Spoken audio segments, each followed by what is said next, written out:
Rejeição é um papo muito importante. Começa na clínica. Começa pelo dentista. O dentista tem que fazer uma boa anamnese. A primeira coisa que o dentista tem que entender é quem que ele está operando. Se esse paciente tem algum problema sistêmico, porque por mais que o implante seja um tratamento para 99% dos casos, o paciente precisa entender que se o dentista falar para ele que precisa de algo antes do implante, ele tem que fazer. Então o dentista tem que saber a primeira coisa, onde ele está botando a mão. Porque se ele fizer a esmo, ele corre o risco de ter rejeição. Segunda coisa super importante, os hábitos desse paciente. Por exemplo, paciente que fuma muito, paciente tabagista, o paciente que faz o uso de álcool constante. Isso aumenta o índice de rejeição, né? Terceira coisa, hábitos parafuncionais, como o bruxismo, ficar mordendo muito, dá uma sobrecarga e rejeita o implante.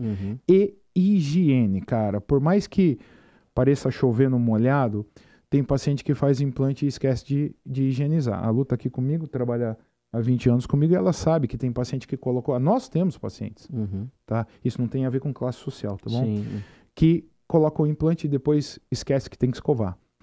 Dito isso, se você conseguir fechar esse ciclo, 99,9% pelo menos de chance de dar certo. E trabalhar com o material certo, com o implante certo. É o que nós estávamos comentando antes. Se eu vou operar um paciente, se eu vou anestesiar esse cara, se o meu anestesista às vezes bota ele para dormir, eu vou abrir a face desse paciente, não tem lógica eu colocar um implante lá que não seja o melhor do mundo. Não faz sentido nenhum, por causa de valor material. Não faz sentido. Eu prefiro não operar. Se o que eu for colocar no osso do meu paciente não for melhor qualidade que existe, eu não coloco. Eu prefiro não operar. Se você levar em consideração todos esses fatores, o índice de rejeição, meu amigo, é praticamente zero, sem medo de errar. E além da rejeição, às vezes a pessoa tem o desejo de fazer um implante, mas tem medo. Dói fazer um implante? Não dói nada. Hoje nós lança no mercado drogas fantásticas que tem um controle muito bom de dor. E o que a gente gosta de trabalhar na DR é diminuir a ansiedade desse paciente. Tanto com uma sedação leve, com comprimido oral, quanto com uma sedação mais avançada com a presença do nosso anestesista. Nós temos um anestesista na equipe, Dr. Gilberto, beijo Giba, beijo no coração. Ele é um médico anestesista e ele faz com que o paciente tenha um procedimento extremamente confortável, mais ou menos igual quando você vai fazer endoscopia. E depois do procedimento, o paciente não lembra.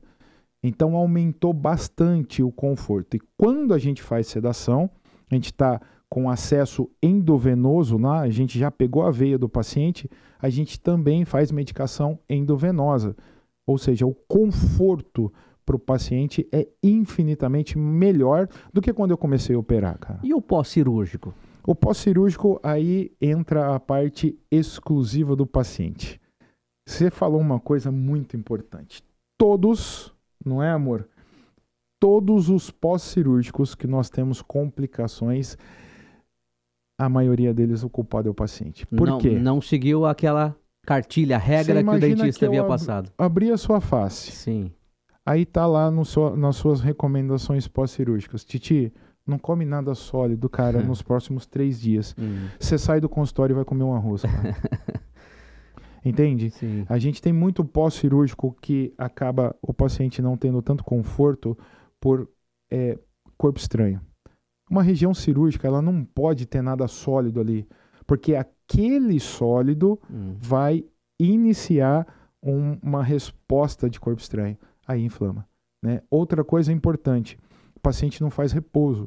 Porque quando você está anestesiado, você não está sentindo nada, não está sentindo dor alguma, desconforto algum, você pensa que você pode lavar o carro, você pensa que você pode carpir o terreno, que a cirurgia foi tão boa. Só que a gente, geralmente, no final da anestesia, a gente reanestesia o paciente. Por que eu te reanestesio? Para que quando você chegar na sua casa, você tenha um tempo de conforto absoluto para você tomar o remédio, para você tomar um banho, para você preparar a região que você vai fazer o seu repouso pós-operatório.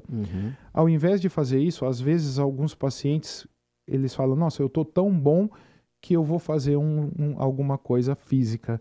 Só que quando passa a anestesia, meu amigo, aí é complicado.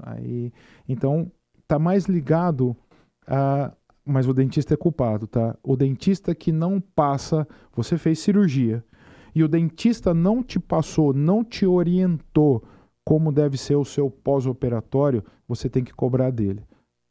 O meu paciente, eu tenho que partir do pressuposto, todos os dentistas, todos os médicos que estão ouvindo, pelo amor de Deus, parta do pressuposto que o seu paciente não sabe nada.